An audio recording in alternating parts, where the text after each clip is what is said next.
tardes. Hoy vamos a empezar, pero previo a ir al trabajo del taller de la fecha, vamos a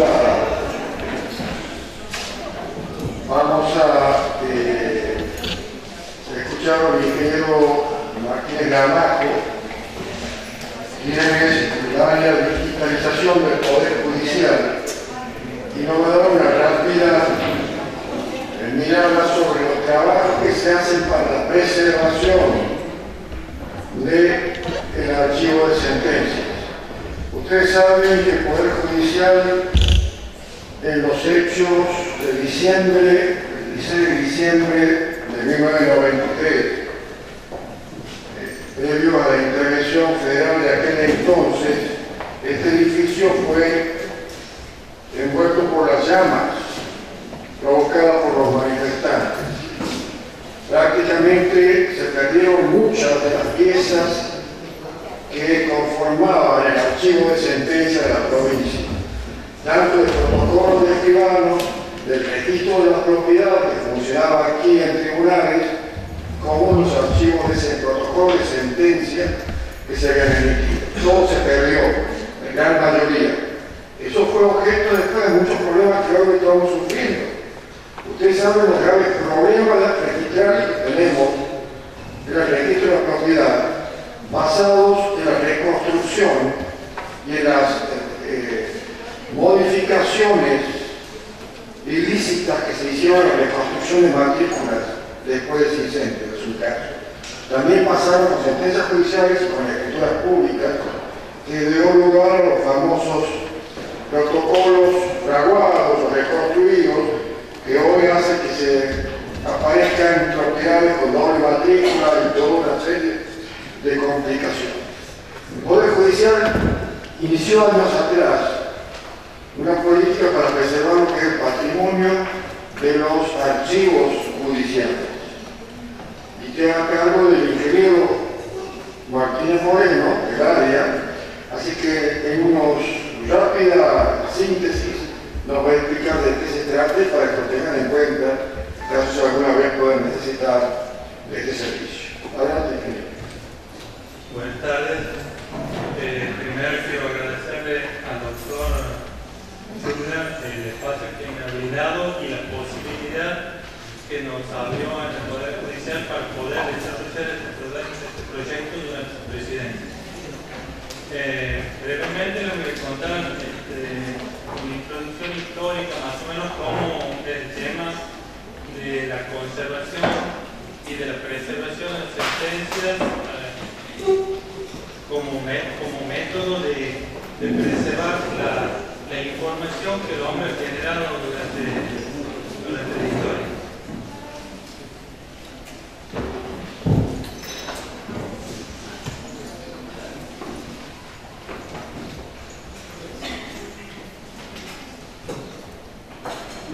Comienzos de la historia de la humanidad, es decir, desde el inicio de la escritura, el hombre ha venido registrando su acontecer.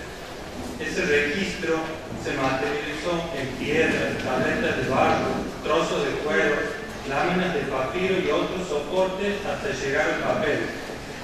Este recurso lo utilizaron para comunicarse entre ellos y entre distintas generaciones, transmitiendo información trascendental que posibilitó su perduración en el tiempo. La civilización sumeria, considerada como la más antigua del mundo, de hace más de 5.000 años antes de Cristo, fue la primera en documentar diversos aspectos de la vida de su pueblo. Los testimonios revelaron el descubrimiento de 50.000 tablillas de barro en la ciudad de Nippur, cercana a Babilonia, escritas 3.000 años antes de Cristo, incluyen una biblioteca de 20.000 tomos, diccionarios y obras completas sobre religión, literatura, leyes y ciencia. Toda esta documentación conforma uno de los primeros archivos de la humanidad. Los egipcios, hace más de 3.000 años antes de Cristo, también documentaron la historia a través del escritura jeroglífica. Aunque en la cantidad de símbolos usados para la escritura lo tornó impráctico. por la dificultad de su interpretación, la influencia de otros imperios dominantes que introdujeron la lengua, como el griego y el latín derivaron que desde el siglo V después de Cristo se perdiese la escritura y fueron reemplazadas por la escritura hierática, letra cursiva, que permitía a los escribas del antiguo Egipto escribir de forma rápida, simplificando los jeroglíficos cuando lo hacían en papiro. El descubrimiento más importante del siglo XX fueron los rollos del Mar Muerto, encontrados en una cueva ubicada en una de las orillas de dicho mar, donde desemboca el río Jordán. En ese lugar vivieron los esenios, que era un grupo de eruditos, muchos de ellos de ascendencia sacerdotal. Esta comunidad de hombres se dedicaban a escribir la Biblia y otros escritos apocalípticos. Cientos de rollos de pergamino de cuero, escritos en hebreo y con tinta, fueron guardados en vasijas que usaban como depósito de alimentación o de líquido. Esta introducción histórica nos muestra cómo el hombre desde la antigüedad ha procurado comunicarse con otros de manera escrita. Por lo tanto, buscó la forma de preservar sus documentos, los que han llegado hasta nuestros días. Estos archivos han sido analizados, decodificados y traducidos para extraer su contenido y brindar el conocimiento de la humanidad. De igual manera, las civilizaciones posteriores crearon sus archivos conforme a los métodos propios de su evolución.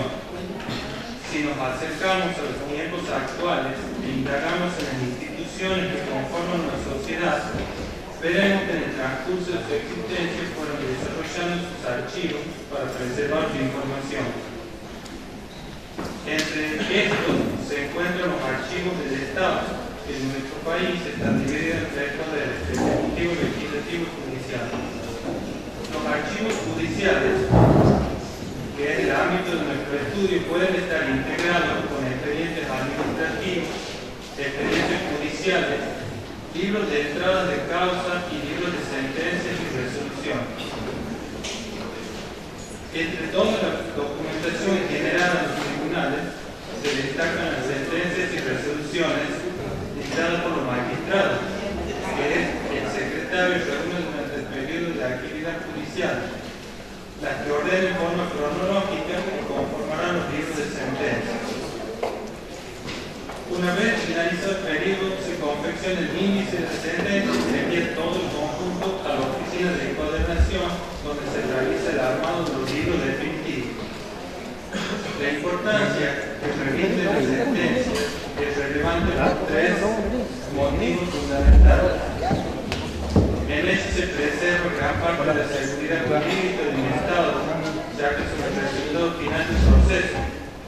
Segundo, permite reconstruir los aspectos más importantes de los expedientes que se hubieran extraviado. Y tercero, posibilita el estudio de la jurisprudencia reflejada en los fallos de la sentencia. El contenido de los archivos estatales es público y los instrumentos que se resguardan en ellos conforme al Código Civil son públicos. Esto no implica necesariamente que la documentación pueda estar disponible a disposición de la ciudadanía. En el caso de los libros de sentencia, resulta una obligación legal de carácter constitucional el posibilitar su acceso mientras se justifique el motivo del requerimiento. Estos libros, después de un periodo de tiempo, son remitidos por los organismos jurisdiccionales al archivo de sentencia. El Poder Judicial de Santiago del Estero tiene asignado para esta oficina dos locales, uno funcional ubicado en planta baja con atención al público y otro ubicado en el subsuelo donde se depositan los libros. El archivo cuenta con más de 10.000 volúmenes, los que datan desde el año 1890 hasta el presente, de los cuales a partir de 1950 pasan de tener sus hojas manuscritas a mecanografiadas y desde 1990 son impresas con equipamiento informático. Los libros encuadernados contienen aproximadamente 250 hojas y varían en el tamaño de su formato según la época, debido al tipo de papel y encuadernación utilizado. Cabe señalar que todos los años este archivo incrementa su patrimonio con el ingreso de los nuevos libros producidos por los organismos durante el periodo de actividad anterior. Como todo archivo documental no está exento del deterioro y pérdida de material que ellos albergan a través del transcurso del tiempo, el origen de ese deterioro está producido por factores externos e internos. Los factores externos son aquellos que inciden sobre los documentos, tales como los agentes biológicos, que pueden ser de origen animal, vegetal y humano, y los agentes físicos, que están relacionados con la luz, el fuego, la humedad y el agua, entre otros. También se incluyen otros agentes del deterioro del papel, como las inundaciones, los incendios, intencionales o no, los terremotos, traslados o mudanzas, la contaminación atmosférica, el tiempo, la falta de ventilación, etc. El deterioro producido a la documentación después de más de un siglo de existencia muchas veces es irreparable y complejo de evitar. A partir del año 2010, el Superior Tribunal de Justicia de la provincia de Santiago del Estero advierte la importancia y necesidad de preservar la información contenida en el archivo de sentencia. Surge entonces la iniciativa de indagar sobre la posibilidad de digitalizar las sentencias judiciales mediante su conservación a un formato de imágenes digitales que permita además agilizar los trámites de búsqueda y consulta de las sentencias. En el año 2011 se me asigna la tarea de llevar adelante el relevamiento, análisis y proyección tendientes a digitalizar dicho archivo, de cuyo estudio surge el proyecto denominado Reorganización y Digitalización del Archivo de Sentencias. Posteriormente se efectúa una prueba piloto para determinar la factibilidad de realizar el proceso de digitalización dentro de la infraestructura del tribunal con recursos propios. Para tal emprendimiento de carácter complejo y laborioso, no se contaba con los elementos necesarios para llevar a cabo la experimentación. A falta de escáneres de tipo aéreo adecuados para la captura de imágenes de libros, se buscó otra alternativa como la fotografía digital. Con estos recursos se pueden obtener imágenes directamente de los documentos originales, posibilitando trabajar con objetos de cualquier forma y tamaño. Estas características son particularmente beneficiosas para trabajar con los libros antiguos y manuscritos.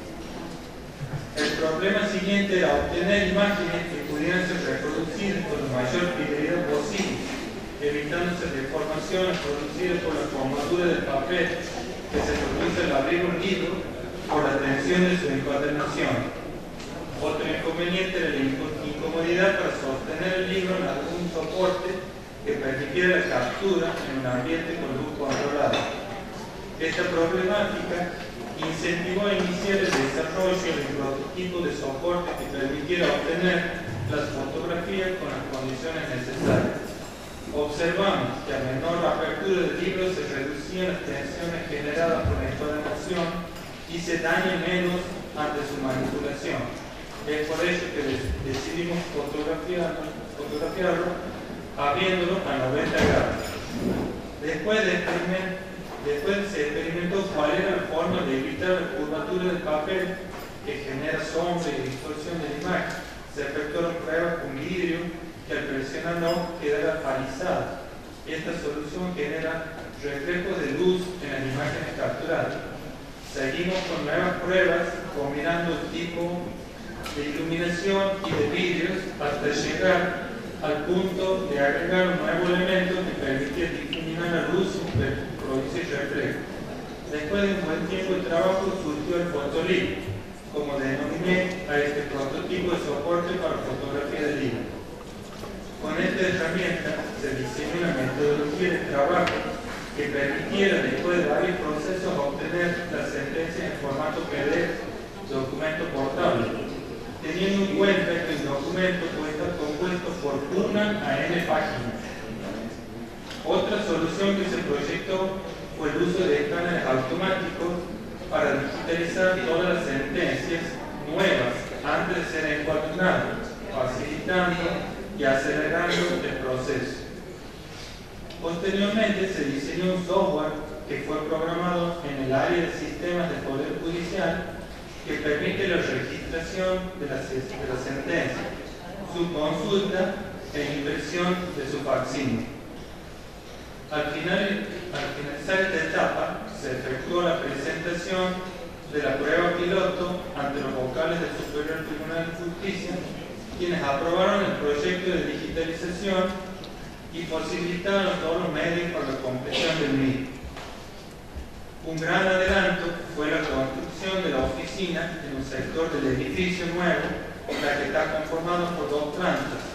Una de ellas se destinó para la digitalización automática y la otra para la digitalización fotográfica de los libros.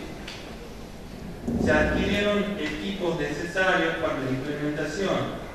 Un servidor Kirby-Packer Program 380 equipado con 8 discos de 1 tera, 11 computadoras, 5 escáneres automáticos, 4 cámaras profesionales, impresoras y otros dispositivos complementarios.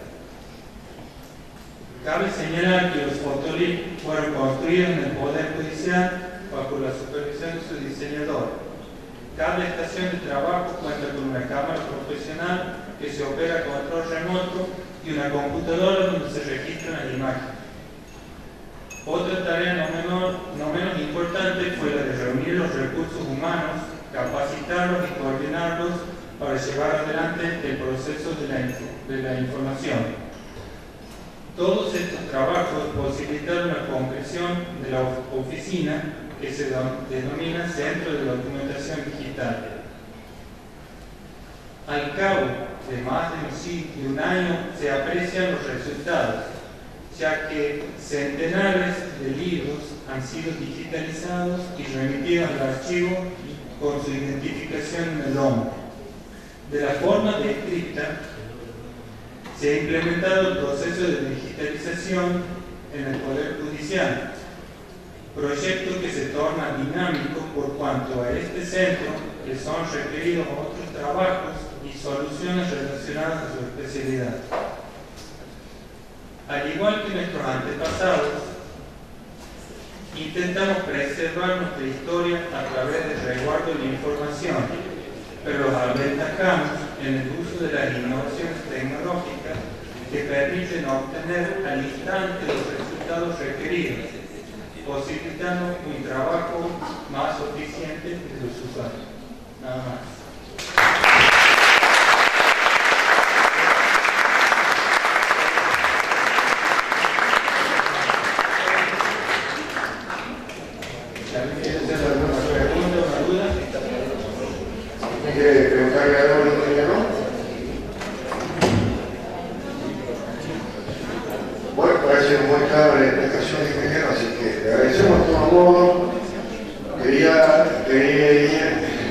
Creía importante que conozcamos que todo el trabajo que se hace hoy y lo que se hizo antes, que logró sobrevivir a aquel incendio de 1993, hoy tiene una preservación que da a prueba de todas aquellas cuestiones que bien lo ha desarrollado el Ministerio de Trabajo.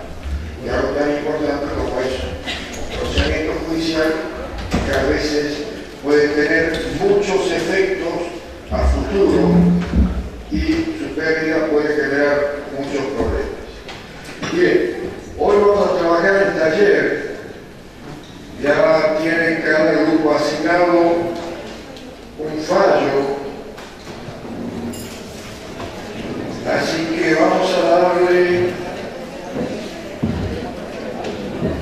a 45 minutos. Se entiende que ahora han venido mirando a los fallos para que puedan hacer una discusión interna.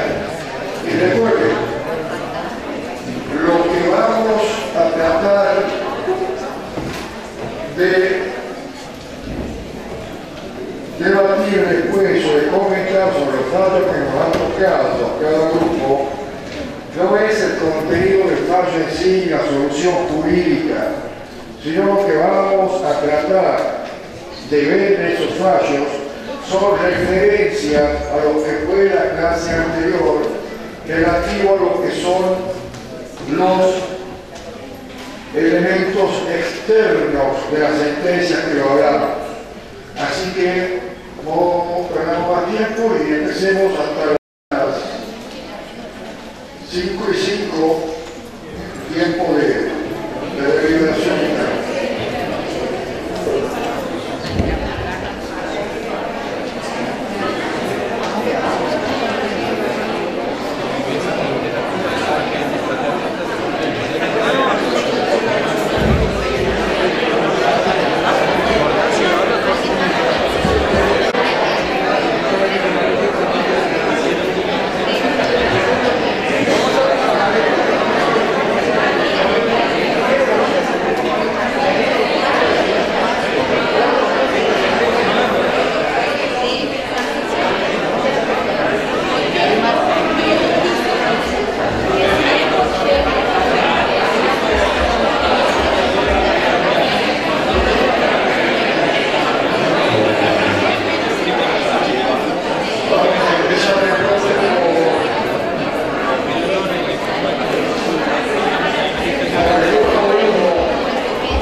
¿Cuál es el abordaje que hace fallo que pueden extraer de ello que hemos hablado la clase pasada? El tema principal que se trata en el fallo es la violación del principio de congruencia. Bien, ¿y en qué términos lo trata? Porque la lugar a la demanda de esta mujer, pero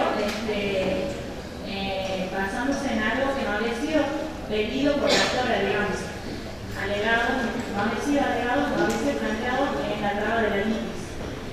Entonces, después de la Cámara termina rechazando esa sentencia que hace lugar parcialmente a la demanda de la actora y dándole lugar a la indemnización, digamos, pero donde no había, sería extralimitado.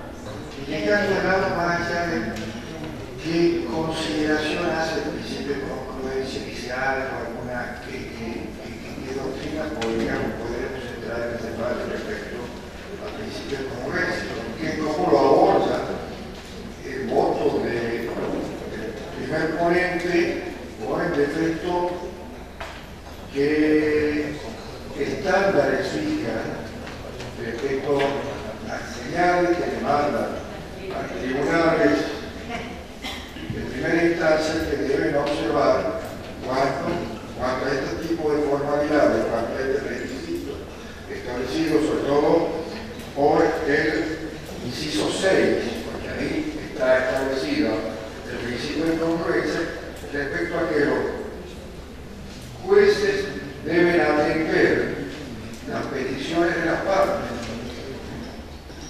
Si quiere ayudar a algún otro integrante.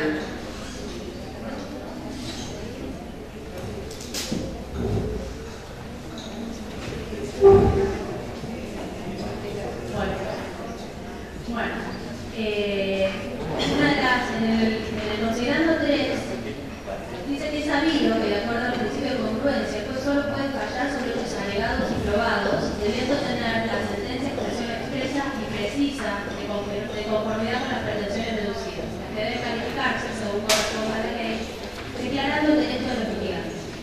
Estas normas prohíben a los jueces otorgar algo que no ha sido pedido, hasta la oportunidad de la traba de la litis extrapenita o más de lo pedido.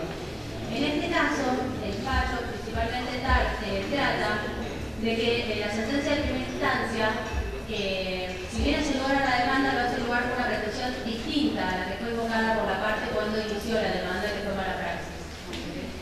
Si bien considera que no existió mala praxis, justamente por el eximente de casos fortuitos, sin entrar al fondo sobre si la cirugía estética es una obligación de medio o de resultado, considera que hace lugar a la demanda porque considera que no existió un consentimiento informado al paciente de los riesgos mismos de la cirugía.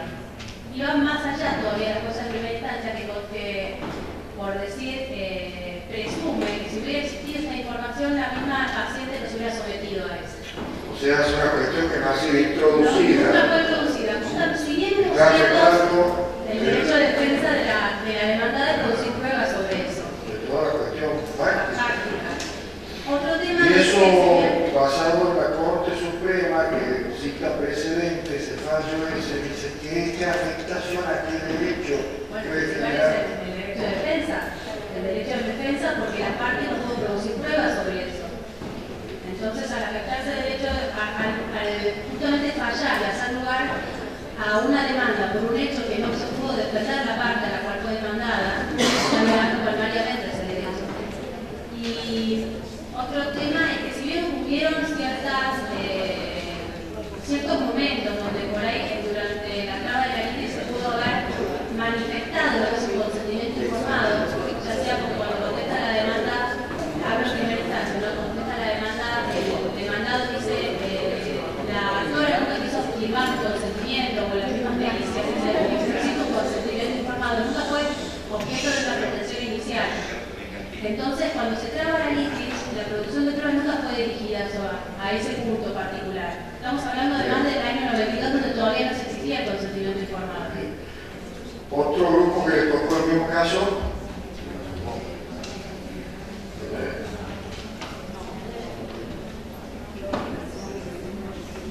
El grupo 8. No. El grupo 7.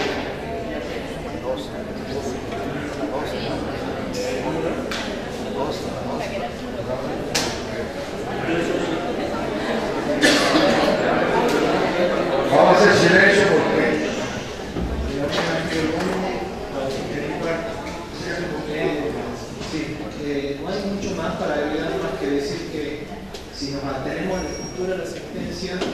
no sigue la estructura de los vistos resultados considerados resueltos, como, digamos, los elementos externos de la sentencia. Y bueno, y en cuanto a vamos a decir, al vicio que hay aquí es que se falla extrapetita en lo que dice ahí la compañera. Recuerden que esto es un extracto sobre todo de las consideraciones, por eso arranca medio dejando de lado lo que es la relación de la causa, que es materia de apelación, ¿no? Por eso lo ven como que van directamente al tema y no hacen todo lo que es la materia de agravio que tiene en un tribunal de cámara. Realmente que la construcción es diferente porque tiene que limitarse, o sea, a lo que es materia de agravio.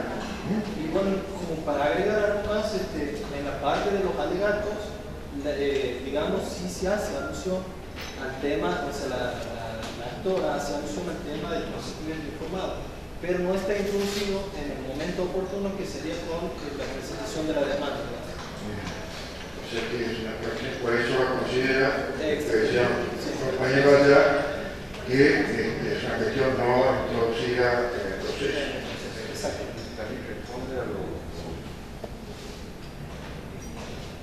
Y también lo que corresponde agregar, digamos, que responde a todos los planos que tiene que tener la sentencia, es decir, tiene un correcto plano lingüístico, un correcto plano axiológico también, se encuentra debidamente fundado, está debidamente motivado, a su vez la sentencia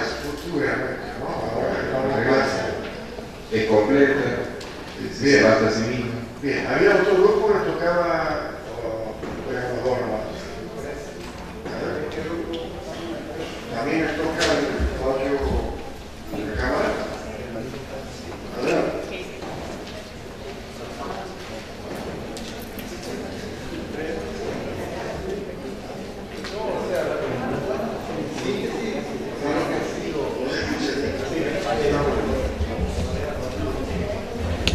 Compartimos totalmente lo que dice la doctora Roca en cuanto al análisis del fallo.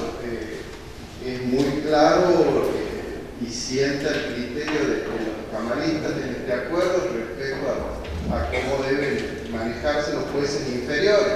Rescatar, por ejemplo, dicen claramente, no le era exigible al médico aportar prueba alguna sobre el consentimiento informado, tampoco sobre la forma escrita. Pero diríamos, para no abarcar esto que ha sido tratado, si vamos específicamente a otra parte del pronunciamiento, que es sobre el pronunciamiento de las costas, también ahí, que es uno de los aspectos que integran la sentencia, también es interesante subrayar en este caso que trata atento, como había dicho Verónica, los distintos criterios sobre las características de si es una obligación del medio, del resultado, en este caso la cirugía, lo que surge de la cirugía estética, la complejidad del asunto, terminan pronunciándose y apartándose del principio general de la derrota e imponen las costas por el orden causado también. Ahí también sienta un criterio y integra también como uno de los puntos que usted mencionaba en la estructura de la sentencia, valga también el pronunciamiento sobre las costas. Sí, muchas veces lo que menos se funda son las regulaciones horarias. Las regulaciones horarias tenemos la mala costumbre, nos puede decir, conforme al artículo 7 de la circunstancia, el ley de horarios, se pone tanto al abogado plural, tanto al abogado total. Y a veces es necesario, sobre todo cuando se va a apartar del principio general, realizar una fundamentación de por qué no se aplica el principio del vencimiento, que es, digamos, el principio general sobre costas. Como es una excepcionalidad, entonces hay que hacer una motivación fundando el por qué. Acuérdense que el tema de la fundamentación es un tema que va a echar la suerte de la sentencia si es válida o no. Y el tema de la congruencia tiene una importancia porque a veces es un límite muy finito.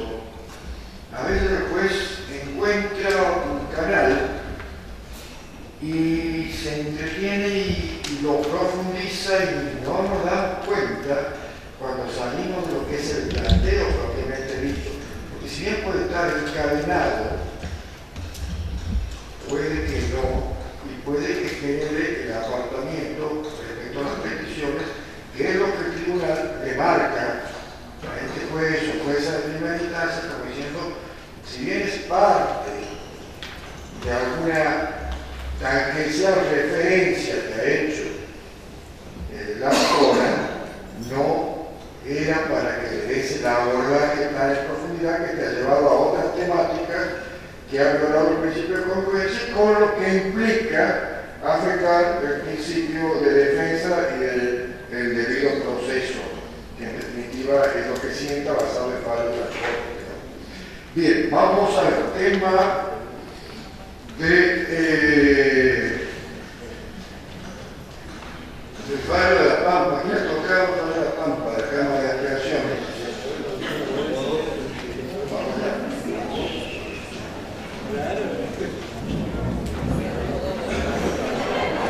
Gracias, compañero.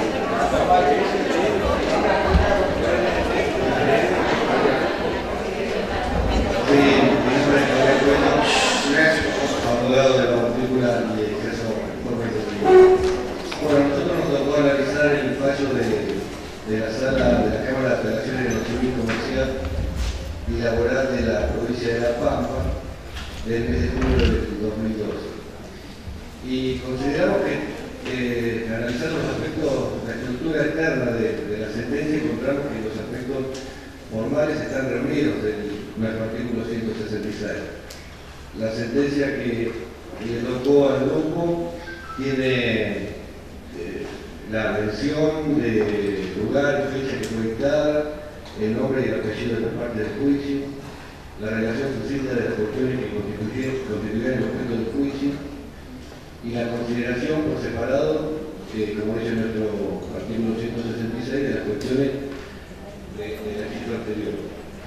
También encontramos que este fallo en particular hace mención, bueno, la vista no me ayuda mucho, la conducta observada por las partes durante la sustanciación del proceso. Esto en la Cámara lo consideró, creo que fue la opinión también más fuerte. El fallo en sí, el juicio en sí es una trabajadora que demanda una SRL por despido incausado, y falta de aporte, cobro de los salarios adeudados, vacaciones, y demanda a título personal a los socios de la SRL. La jueza en primera instancia le hace lugar parcialmente la demanda y condena a la SRL, pero acoge favorablemente la falta de legitimación pasiva opuesta por los socios. Contra eso se agrega la actora y va a la Cámara de Apelaciones. Y en la Cámara una cosa que también nos llamó la atención, que tiene 2 miembros en la Cámara esta, entonces nos preguntamos el caso de disidencia que dice orden de votación que el tercero se agrega un componente cuando haga disidencia. Lo primero que nos llamó la atención 2 miembros, en el caso de disidencia, ¿cómo se resuelve? Y entrando a considerar el fallo en sí, va contra el criterio de la Corte, porque acá se corre el velo societario y el camarista lo que tiene en cuenta es la conducta observada por el parte. Los demandados, los socios gerentes, contestaron la demanda, pusieron la falta de legitimación pasiva.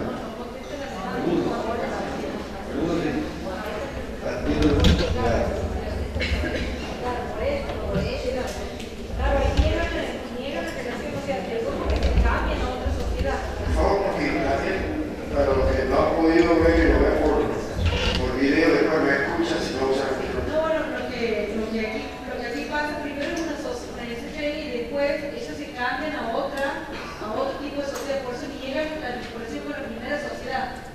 Entonces la conducta en uno de los socios directamente no contesta la demanda y saca la excepción de la participación pasiva, que después terminan revocando esa parte y lo condenan, porque se tiene en cuenta la conducta que él asume en el proceso, ocurre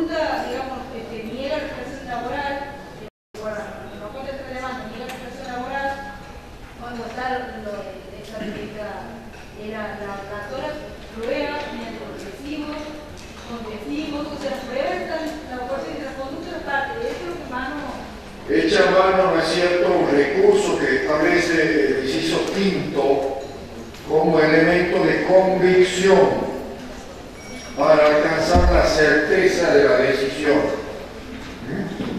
que está dentro de lo que es el deber de fundamentación y motivación de la sentencia. Bien, ¿qué otro grupo trabajó en el caso de La Pampa? Doctor Ferri y compañía.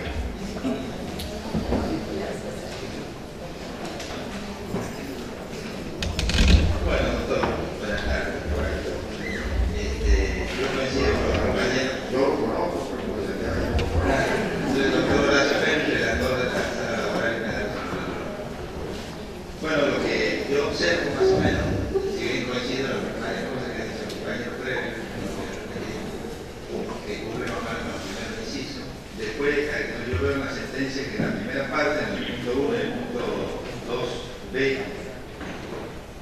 no, perdón, en el punto 1 y 2a hace lo que venía a ser la relación consultante, la relación de la causa, en el sentido que primero explica que es un recurso de apelación que viene contra la sentencia de primera instancia que había hecho parcialmente lograr la demanda, pero habría admitido la excepción de parte de estimación pasiva de los socios, lo había excluido del corrimiento del derecho societario, por esto lo había eximido de responsabilidad.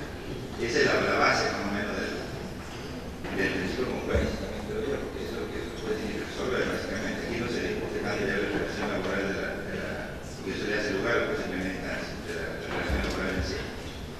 Y después viene el recurso del actor, donde justamente lo que quiere, aplicando una teoría que ya había sentado la Cámara anteriormente, que es una teoría amplia de la aplicación de las normas societarias, ya que mencionamos, la 54, 59 y 274 de la Ley de Sociedades.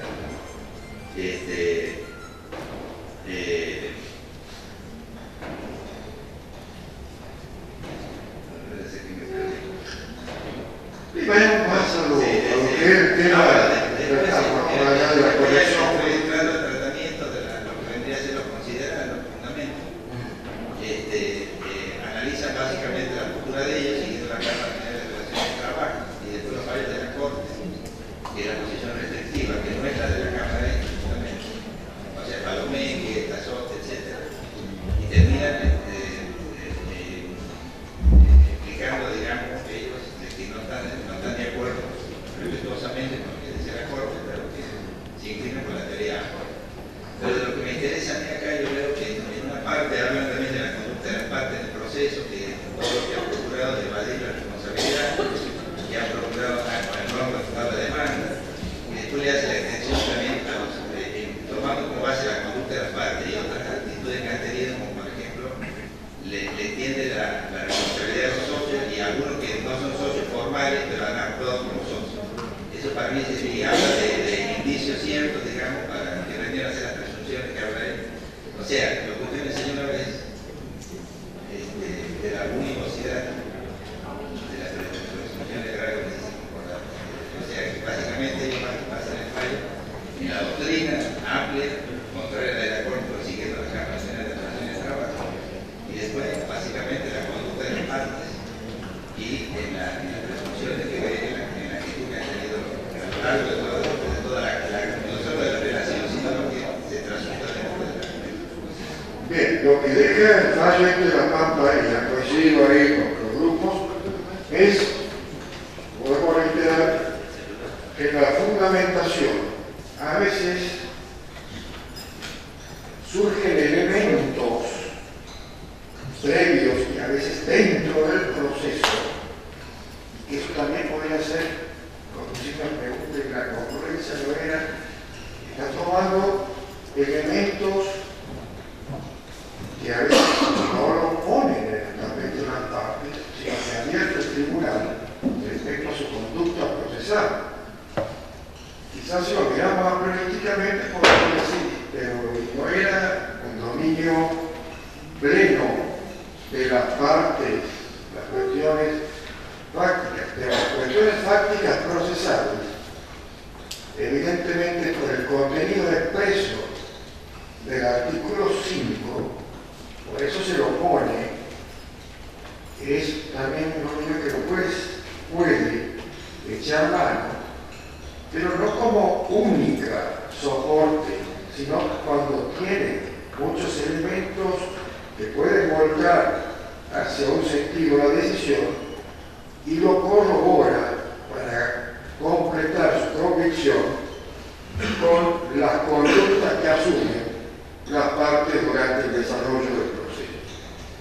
Eso es un tema que se ve muchas veces y que se ve también que lo hacen jueces de primera instancia, cámaras de apelaciones y a veces en el Superior Tribunal hemos aplicado también el tema cuando es muy evidente la conducta que desarrolla la parte y que un poco está empezando a infringir lo que llama el principio de la buena fe procesal.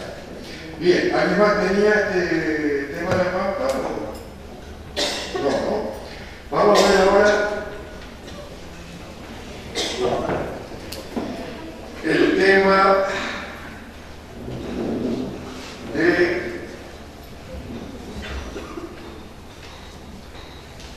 el grupo 13 no ha también tocado el fallo de la Cámara Nacional Civil, ¿no?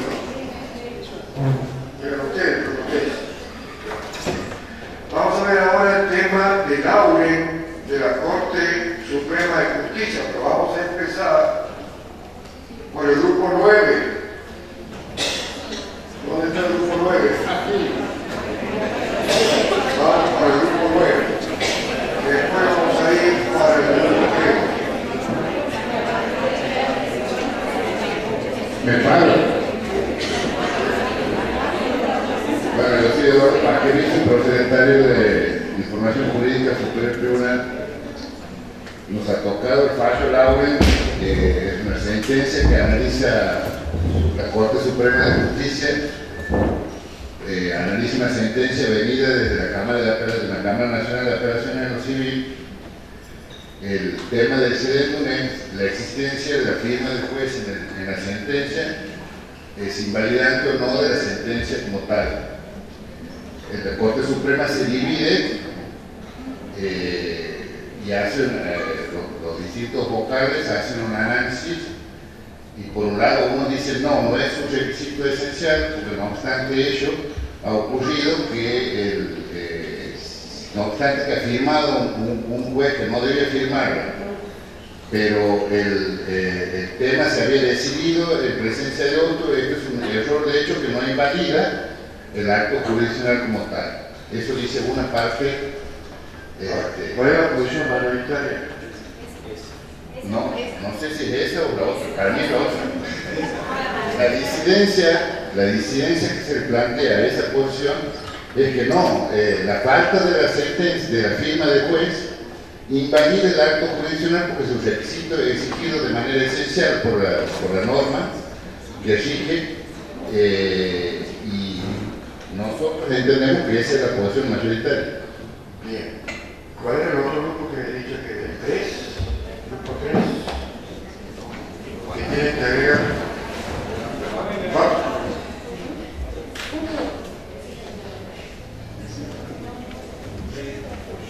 Sí, bueno, ¿Nombre, doctor? Doctor Bravo. Grupo 3. Sí, lo que estamos viendo aquí son el tema de novedades procesales, la novedad de la sentencia por efecto espino.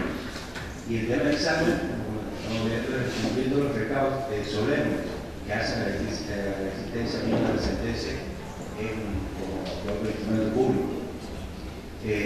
Sí, el requisito esencial, extrínseco, que faltaba la firma del juez que había, de un juez que había intervenido en el acuerdo, que había decidido en el acuerdo. Si bien, digamos, que no conforma la mayoría para que la decisión sea, en este caso, impugnada,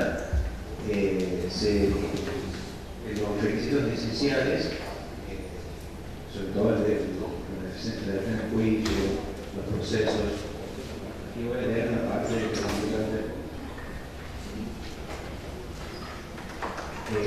lo que se decían desde que afectaban los principios fundamentales inherentes a la mejor y más correcta administración de justicia. La falta de la firma del juez que había intervenido en el acuerdo y había decidido en el acuerdo y que consta el proyecto que estaba incorporado en el expediente en el artículo 141. Y también el cumplimiento de las disposiciones legales y reglamentarias que regulan su constitución y el funcionamiento de los mismos. Y se trataba así de un mero error de hecho de la decisión judicial. Decidimos, nosotros, la mayoría, digamos, está con la voluntad de la mayoría donde dice que debería valer la sentencia. Básicamente se denota. Buenas tardes, mi nombre es Pamela Jerez, soy relatora del Superior Tribunal de Justicia, me dedico a la parte civil y comercial. Básicamente lo que se denota en esta sentencia, que es bastante sintética, pero no por ello menos rica, es la existencia de dos posturas encontradas y muy marcadas. Una idea de aferrarse a la literalidad de la norma, que indudablemente traería aparejada la declaración de nulidad de esa sentencia, y una idea más bien que atienda a la finalidad perseguida por la normativa y que desde esa perspectiva de alguna manera convalide el acto, es decir, entiende que no se aplicaría esa nulidad procesal y lo sabe entendiendo que no existiría una real afectación al derecho de defensa, así como tampoco existiría una afectación a las reglas básicas que rigen el proceso de deliberación que tiene que considerar todo cuerpo colegiado, porque en realidad ese magistrado cuya firma faltaba y que paradójicamente en lo que respecta a la sentencia escrita existe la firma de otro magistrado que nunca intervino en la causa, en sí no ha afectado la decisión de la mayoría que deben hacer el fallo en concreto, además de existir toda esta serie de constantes. Por eso, la mayoría de este grupo 3 adhiere a la posición mayoritaria de la Corte, valga la redundancia. Pero también hay otra posición. Sí, bueno, estamos viendo aquí una gran mayoría de la minoría. Básicamente, nosotros estamos llamando a la minoría que hacer un estudio de sentencia de la humanidad propio de la sentencia, una firma que es muy importante. Una persona que el juez funcionario puede presenciar el acto, el acuerdo, el proyecto y todo lo demás, y el juez, el tercero, en este caso, pertenecía al tribunal, pero en haber firmado el acuerdo, se va a presenciar el acuerdo y viene el firme. En este caso, nosotros estamos, ahora con la minoría, de que validar la sentencia. Bien. Bueno, este es un tema interesante, que como bien han dicho, fallo corto, pero que tiene mucho contenido, por una situación que se da muy a menudo en los tribunales colegiados. Muchas veces, por error en la confesión de la sentencia, porque se toman modelos de otra sentencia, aparece el nombre de otro juez protocolizado, o por equivocación firma un juez que no era de la conformación porque se había excusado, y se da este tema que también hace ver el contexto, como bien nos ha marcado por ahí, la sentencia como instrumento público. Ahora, esta nulidad que genera la introducción de una de las firmas, porque cuidado, ¿no? Cuando hablábamos, no hablaba de la firma, que sería así muy complicado para la validez de la sentencia si se tratara de un juzgado unipersonal, porque prácticamente constituye el requisito esencial, o la falta de firma o que firme otro que no era el juez de la causa. Eso lleva a que en el juego de las mayorías se vea el efecto. La mayoría en el fallo dice, miremos un poco más el efecto. ¿Qué cambia si hubiese sido o no el juez que tenía que firmar en tercer lugar? ¿Varía algo, que hubiera fallado otra cosa que podría afectar o cambiar el resultado de lo decidido? No afecta en nada, porque dos, que eran válidas su integración, ya habían dado un dictamen de mayoría, que es lo que cuando hay fallos divididos conforman la sentencia. Por más buena que sea el fallo de minoría, no es sentencia. La sentencia, lo que se decide, es lo que establecen las mayorías que establecen la ley en cuanto a los porcentuales. Y es un poco lo que fija y lo entiende que es una nulidad saneable el fallo de la mayoría, porque no afecta en nada la tercera firma. Que adhiera o no adhiera al fallo no cambiaría lo que se decidió en consecuencia, en definitiva. Y eso es lo que hace prevalecer. Y el segundo, o el grupo minoritario, es más formalista y va un poco, se basa en lo que era el sistema sacramental que tenía la ley de enjuiciamiento, que ante la falencia de uno de los requisitos mencionados por la ley, le quitaría efecto jurídico en todo.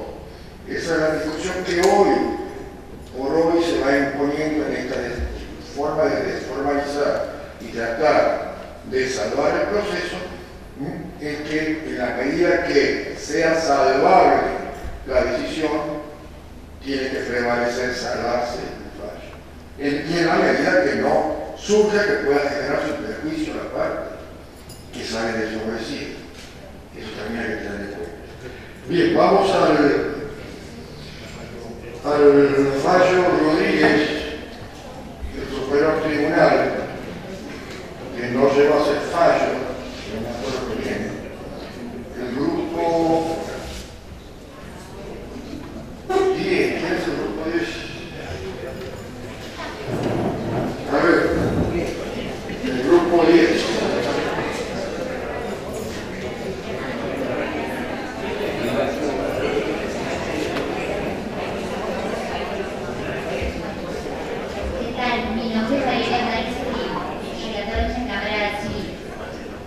Bueno, nosotros toca el fallo Rodríguez Carlson,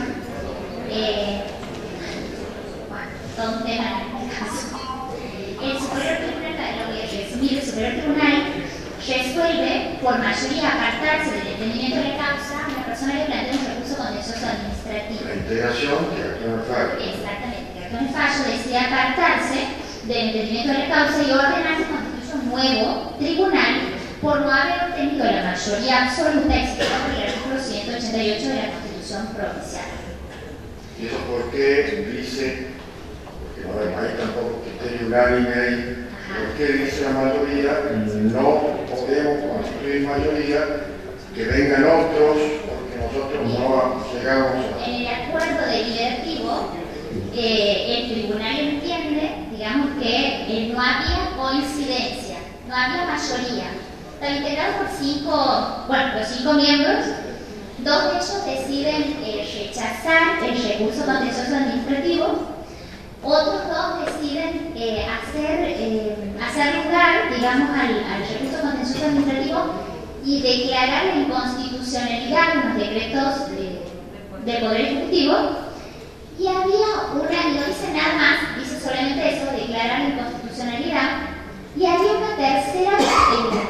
Bueno, había la otra vocal, lo que dice es que sin perjuicio de que su posición no representa una tercera posición, para la redundancia, para eso no hacía falta declarar la inconstitucionalidad, pero le parece ilegítimo el acto del Poder Ejecutivo y ordenaba, o mejor dicho, condenaba al Estado a pagar las diferencias salariales a los actores. De algunos rubros demandados. De algunos rubros demandados, exactamente. Bueno, dicho esto, el tribunal entiende por mayoría que no había coincidencia. Entonces, ¿qué hace el actor? Deduce un recurso de revisión. Y él dice que el fallo es incongruente porque sí hay mayoría absoluta, porque tres de los vocales coinciden en la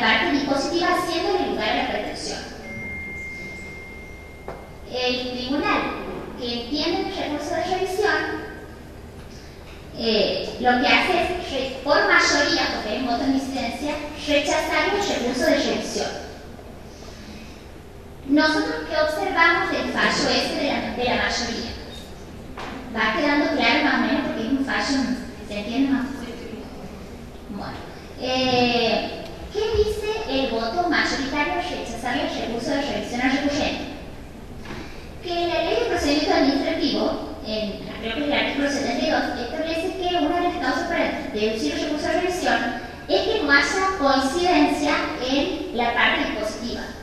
Entonces le dice, usted recurrente está consintiendo entonces lo que acaba de decir la mayoría que le rechazó, que digamos decidió apartarse de la causa y ordenar la constitución de un nuevo tribunal. Por otro lado, lo que dice también el voto mayoritario es que la sentencia, lo que veíamos en la clase pasada, es una unidad lógico-jurídica, tiene que basarse en sí misma, y al no haber en un cuerpo colegial coincidencia entre fundamentos y parte dispositiva, no estaríamos ante una sentencia. Porque por más que haga, exactamente, porque por más que dos hayan dicho hacer lugar a inconstitucionalidad y otra haya dicho para mí no es necesario declarar inconstitucionalidad y condeno a los otros, nosotros entendemos que los otros, digamos, no cumplieron con el inciso 6 de este artículo que dice que la decisión tiene que ser expresa, positiva y precisa. Vamos a un plano. Sí. A lo que pretendía el recurrente. ¿Cómo se ejecuta la sentencia? Se ejecutan los rubros que dicen uno solo de los jueces. Los otros no dicen nada. Y tenemos que entender que los otros se apoyan porque no dicen. En el contencioso administrativo hay dos formas. Hay un recurso que hace a la anulación, en pleno, anulación y existencia de reparación económica. Entonces, ¿cómo era ejecutable esa sentencia?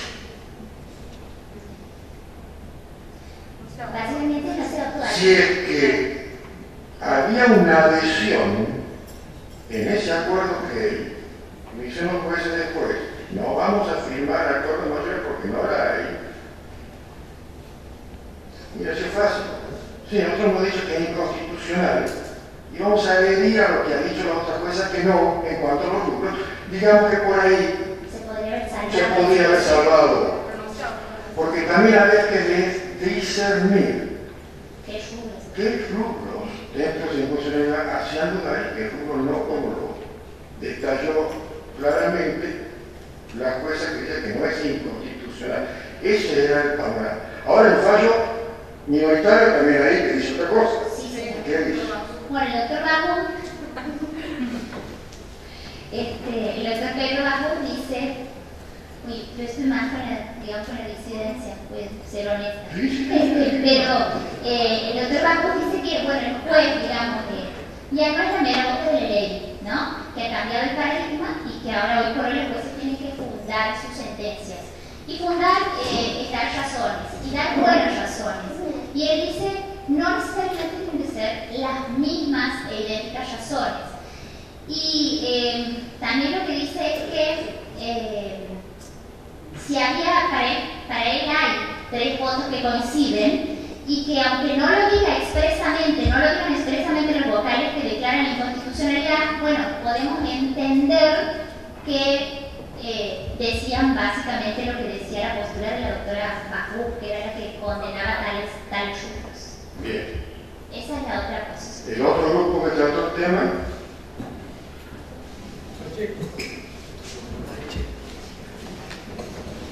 Grupo 4. Grupo 4. Mi nombre es Lidia Elizabeth Paz, abogada de la Cámara de Apelación del Trabajo. Coincido con el análisis que ha hecho el otro grupo. Lo importante es destacar aquí, o sea, a mí personalmente me parece importante donde la unidad lógico-jurídica de la sentencia, porque hace al derecho de defensa de la parte afectada, sobre todo la parte desfavorecida con el fallo, porque ahí va a tener claridad de qué es lo que va a sacar al formular los recursos de control de Por eso me parece importante que haya una coincidencia no solamente de los partidos políticos, sino que haya un fundamento de las cuestiones esenciales de los planteos de la paz. Y eso me parece lo importante que es este espacio. Bien. ¿Alguna otra observación que agregar? Bueno, esto es un poco lo que pasa, y les aviso que el viernes tenemos otro acuerdo último, que es una situación de un amparo de una de las cortes. Se ha dado también hay dos posturas que hacen lugar, dos que no hacen lugar y una que considera que no es la vía. Así que también va a ser muy difícil de poder arribar posiciones, pero se hacen más acuerdos hasta ver que se agota la posibilidad de emitir un fallo válido. Así que no habría que llamarlo acuerdo. Se busca el acuerdo. O sea, que no va a haber acuerdo, no hay sentencia. Bien. Vamos ahora al caso siguiente, a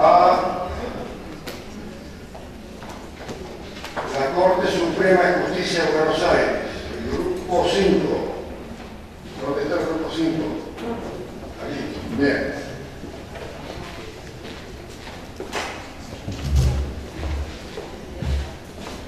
Acá.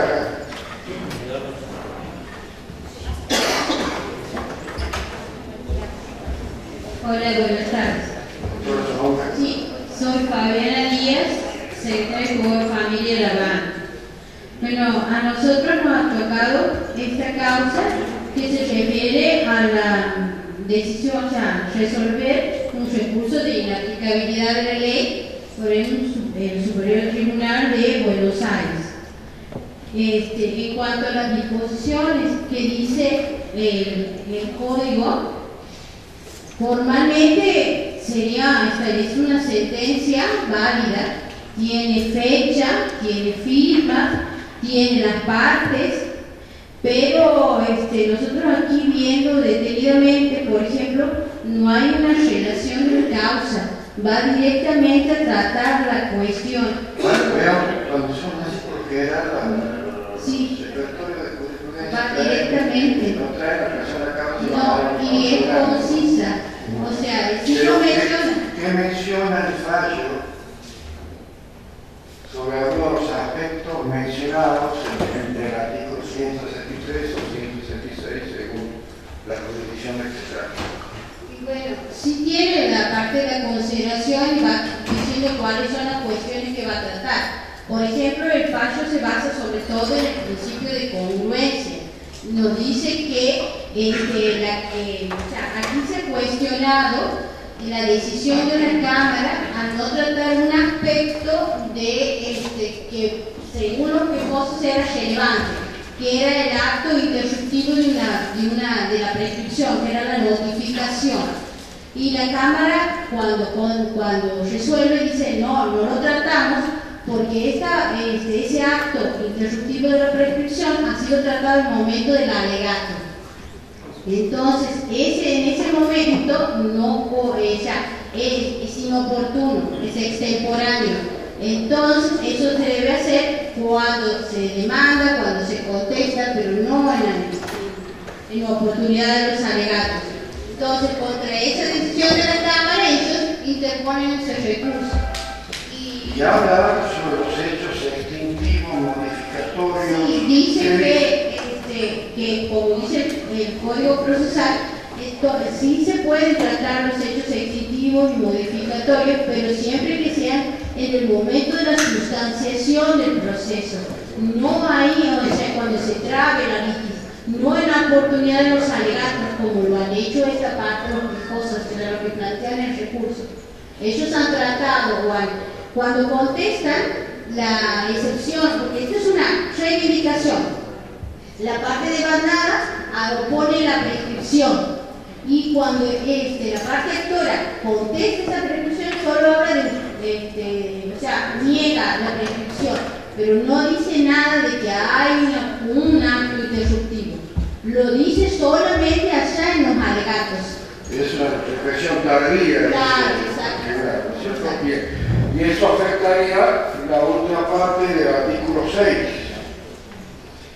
cuando dice que ha sido aunque no se trata de hechos nuevos, pero sí tendrían que, o sea, tenía que haber sido manifestado. La evocación oportuna claro. que menciona el artículo es lo que dice que no ha habido y que no han tenido en cuenta el tribunal anterior, esa sentencia a revisión. Bien, y le quiere agregar algo el otro, como había otro, que trató el mismo, ¿no? Sí, el grupo 11.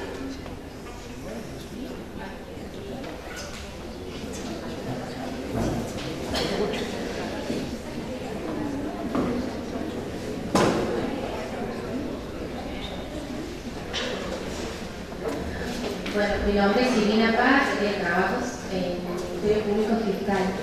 Bueno, adhiriendo a lo que Juan María decía, específicamente eso, lo que hace hincapié la Corte es o sea, de forma extemporánea el planteo del recurrente, que es la parte de los alegatos. Hace mención que no hace parte, el fallo menciona que las pretensiones de las partes se determinan en el momento de la demanda y en el momento de la contestación. Y haciendo referencia específicamente al inciso 6, que se basa en los recurrentes para decir, bueno, podrían haberlo tenido en cuenta, la Corte dice, no, los hubiéramos tenido en cuenta siempre y cuando hubiese sido durante la sustanciación del proceso y hubiesen estado debidamente probados, no en ese momento en donde nada se puede probar, sino simplemente lo que las partes alegan. Que tiene que referirse a hechos que da durante el proceso. Bueno, muy bien. Vamos a ver ahora el otro fallo que quedó sin ver. López, creo que es. Mira, López. Acá. Grupo 12. 12.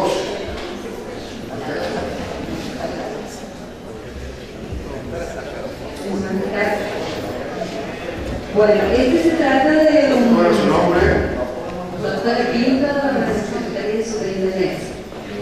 Se trata de un recurso de casación resuelto por nuestro Superior Tribunal de Justicia de la provincia en un caso de reivindicación. Se trataba de el heredero de una propiedad que había planteado un juicio de reivindicación a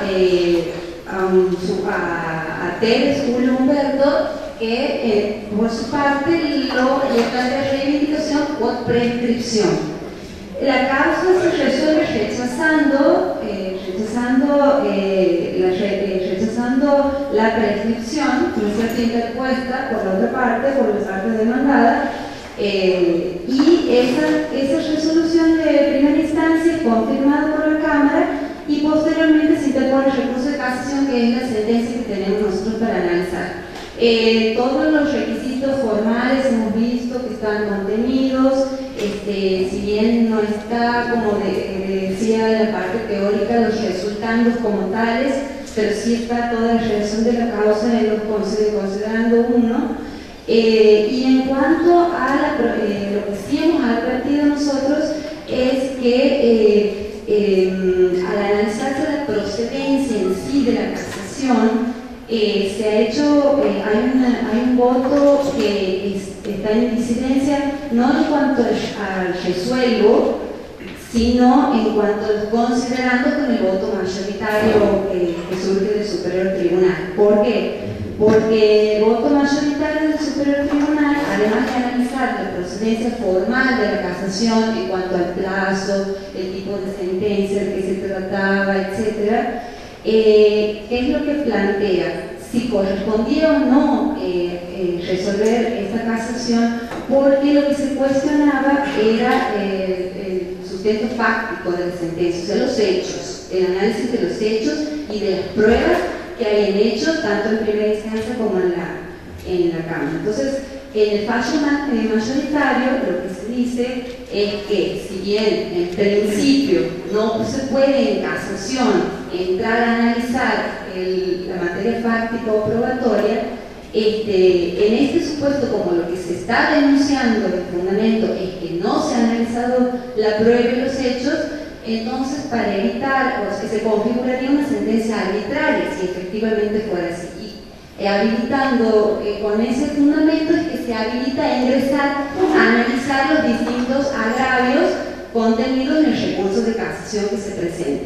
En cambio, el otro fallo, que hay disidencia, el otro voto, perdón, en disidencia en cuanto a los considerandos, pero que resuelve de la misma manera rechazando la casación, directamente plantea que como lo que se cuestiona es la materia probatoria, no corresponde analizar la casación y hay que rechazar el recurso directamente. O sea, eso es lo primero que hemos observado como diferencia entre el fallo mayoritario y el voto que disiente en los considerandos con el fallo mayoritario.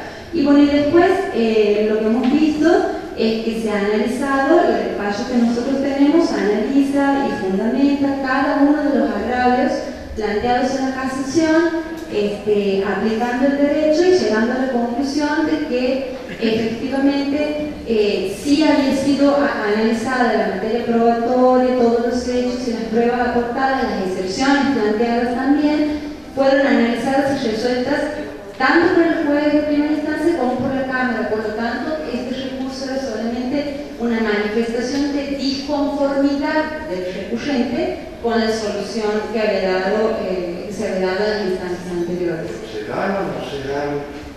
Porque hay unos fallos que se hecho la disconformidad, pero no explican en qué consiste la disconformidad. Claro, aquí el fundamento porque dice no se ha analizado una excepción de falta de legitimación, no se ha analizado la materia probatoria y todo eso es desmenuzado en el fallo que sale en mayoría, ¿no es cierto? Se desmenuza y se va analizando. Si se ha analizado, si se ha considerado correctamente o no la excepción, sí se ha resuelto por esto o por lo otro. Si se han visto los hechos y las pruebas, sí se ha visto por esto o por lo otro. O sea, el fallo que nosotros tenemos analiza y desmenuza todos los planteos hechos en la casación. En la mayoría. ¿Quién más ha tocado el debate?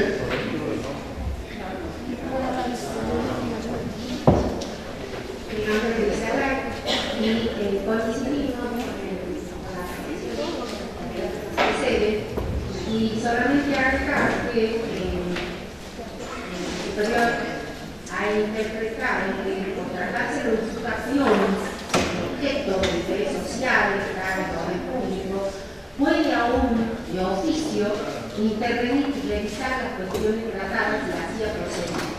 En este caso estamos ante un artículo real y lo que cuestionaba el usurpador era, o el mandado era, que se trataba de una sucesión en la que el propietario había fallecido y cuestionaba el juicio sucesorio. Aparentemente habría interpuesto una acción autónoma de nulidad contra ese juicio sucesorio y el actor o los herederos habían inmediatamente o en forma contemporánea iniciado otro sucesorio, de manera que obtienen una sentencia de declaratoria de heredero en legal forma, por lo que deviene en abstracto esta declaración autónoma de nulidad. El Superior Tribunal observa, analiza y revisa los hechos a pesar de no ser materia de revisión, valiéndose del objeto que era la usurpación que amerita que aún de oficio intervenga, y así lo hizo, en un exceso de celo hacia la defensa del justiciable. El fallo cuenta con la fundamentación, el análisis de todos y cada uno de los hechos, tanto de la parte actora como de la parte demandada, no solamente en cuanto a los hechos en sí, sino que los amerita la validez de la misma, analiza a través de las pruebas la matrícula folio real y el elemento por el cual sucede al propietario el heredero y resuelve a favor del propietario la reivindicación. Se basa en incorporar los hechos a la norma la vuelta en el fallo y coincidiendo con la colega que me precede, el fallo está fundado conforme a derecho y conforme a las pautas aquí explicadas por el profesor Villena. Muy bien, muchas gracias. ¿Qué grupos quedamos sin participar? Ya están todos. Sí, ya están todos. Bueno, terminamos la clase de hoy. Hasta que se paren y corran, he visto. Lo que se ha querido hacer es taller día de la fecha, ha sido ver la importancia que tiene tener en cuenta los enunciados del artículo 173 y sobre todo cuando ejercemos la profesión, porque a veces nos llevamos sobre la resolución de derechos del caso y discutimos esas cuestiones y a veces se encuentran en las decisiones, y se ve cotidiano cuando llega el expediente, gruesos faltas de cumplimiento de lo que debe contenerse en una norma procesal en toda sentencia y no son materia de impugnación.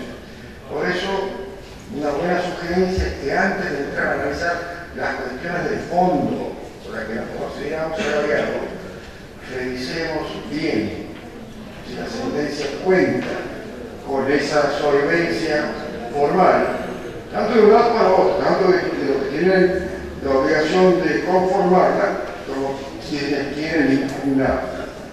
Y ahí se pueden encontrar también otros elementos de impugnación que pueden hacer a la validez de la sentencia. Bueno, por esto terminamos y vamos a pasar a la pausa el mes de junio. No voy a estar en la provincia esta segunda quincena del mes, así que yo les he dejado de todos modos el material de lectura y algunos les pongo el video para que no sea pesado leer. Me interesa mucho que vean el video de la entrevista al profesor Rigo para que entiendan que lo que aquí vamos a ver, algunos lineamientos de filosofía, la importancia que tiene para el ejercicio profesional, ya sea de abogado, de juez o de lo que sea en la función que nos toca como hombre de derecho. Y en el Estado de Derecho Constitucional que venimos recalcando día a día y que se va consolidando en el sistema jurídico argentino. Muchas gracias y será hasta